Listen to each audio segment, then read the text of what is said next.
Salut à tous, bienvenue sur la chaîne. Aujourd'hui, on va parler des dernières bombes du mercato, avec des infos exclusives sur Paul Pogba, Neymar, le Barça et même un transfert totalement fou en Arabie Saoudite.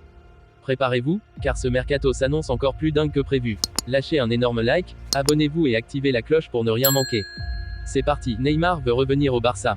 Son choix de signer à Santos pour 6 mois n'est pas anodin. Il veut retrouver du rythme et surtout revenir en Europe dès cet été. Selon Ser Catalunya, l'ancienne star du PSG rêve toujours d'un retour au Barça, 8 ans après son départ pour un transfert record à 222 millions d'euros. Son contrat avec Al Hilal n'a pas été une réussite, avec seulement 7 matchs joués avant sa résiliation. Son passage en Arabie Saoudite semble déjà terminé. Mais le FC Barcelone est-il prêt à accueillir Neymar? Ce ne sera pas simple financièrement, mais l'idée d'un dernier chapitre entre Neymar et les Blaugrana fait déjà saliver les fans. Affaire à suivre.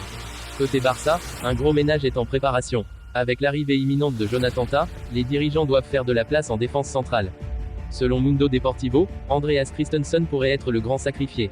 Le Danois, capable d'évoluer également en sentinelle devant la défense, est évalué à 20 millions d'euros par Transfermarkt. Le Barça, qu'il avait recruté gratuitement, pourrait donc réaliser une belle plus-value en cas de vente. Reste à voir si un club sera prêt à faire une offre satisfaisante. La Première Ligue ou la Serie A pourrait être des destinations intéressantes pour lui. L'Arabie Saoudite continue d'attirer des talents et J.on Durant en est l'exemple parfait.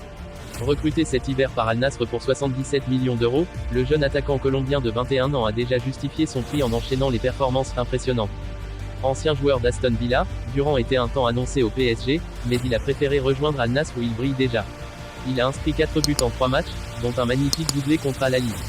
Son dernier chef-d'œuvre, un double grand pont avant d'envoyer le ballon au fond des filets, un geste technique qui a enflammé les réseaux sociaux. Un joueur à suivre de près. Après des mois d'incertitude, Paul Pogba se prépare à faire son grand retour sur les terrains.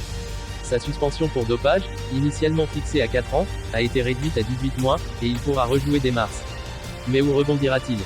Le champion du monde 2018, libre après la résiliation de son contrat avec la Juventus, s'est proposé à la Fiorentina. Cependant, selon le Corriere dello Sport, ses exigences salariales sont trop élevées pour le club italien, qui a donc décliné son approche. D'autres clubs sont-ils sur les rangs? L'OM aurait montré de l'intérêt, mais Roberto De Zerbi a récemment indiqué que le club phocéen ne souhaite pas ajouter Pogba à son effectif. Son avenir reste donc incertain. Une piste en MLS a été évoquée, mais Pogba préférerait rester en Europe. Les prochaines semaines seront déterminantes pour son futur.